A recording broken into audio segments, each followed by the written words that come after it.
उस दिन कुछ ऐसा हुआ जिसे सुनकर स्वयं काल भी कांप उठे। मृत्यु के देवता यमराज का वध हो गया था। हाँ, उस दिन मौत को खुद अपनी मौत देखनी पड़ी थी और उनके वध करने वाले कोई और नहीं, स्वयं शिवा थे। सिर्फ अपने 16 वर्ष के नन्हे भक्त मार्कंडेय को बचाने के लिए महादेव ने ऐसा रौद्र रूप धारण किया कि तीनों लोग कांप उठे। कहानी शुरू होती है प्राचीन काल में एक महान ऋषि दंपति ने संतान प्राप्ति के लिए कठोर तपस्या की। उनकी अटूट भक्ति से प्रसन्न होकर भगवान शिवा स्वयं प्रकट हुए। महादेव ने शांत स्वर में कहा, तुम्हें 2 विकल्प मिलते हैं, एक अल्पायु पर अत्यंत तेजस्वी पुत्र या दीर्घायु पर साधारण पुत्र। ऋषि ने बिना विलंब के उत्तर दिया, प्रभु, हमें तेजस्वी पुत्र ही चाहिए, चाहे उसकी आयु कम ही क्यों न हो। समय बीता और एक दिव्य बालक ने जन्म लिया, मार्कंडेय। बाल्यकाल से ही मार्कंडेय शिव भक्ति में लीन रहते।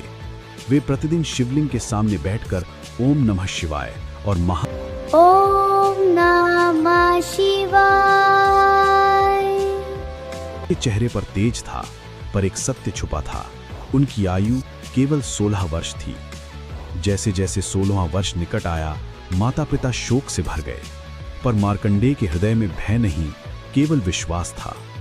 उन्होंने दृढ़ स्वर में कहा, जिस महादेव ने मुझे जन्म दिया है वही मेरी रक्षा करेंगे। निर्धारित दिन आ पहुंचा। मार्कंडेय मंदिर गए, शिवलिंग से लिपट गए और पूरे समर्पण से मंत्र जप करने लगे। तभी आकाश गूंज उठा। मृत्यु के देवता यमराज प्रकट हुए। उन्होंने अपना पाश फेंका, पर वो पाश मार्कंडेय के साथ शिवलिंग पर भी जा पड़ा और फिर धरती कांप उठी। शिवलिंग से प्रचंड प्रकाश फूटा।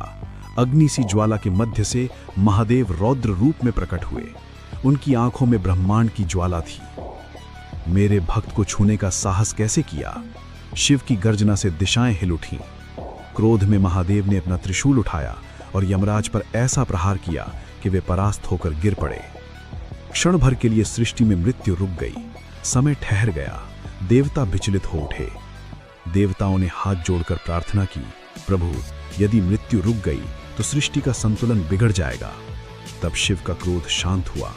उन्होंने यमराज को पुनः जीवन दान दिया, पर अपने भक्त मार्कंडेय को अमरत्व का वरदान दे दिया। उस दिन से महादेव कालांतक कहलाए।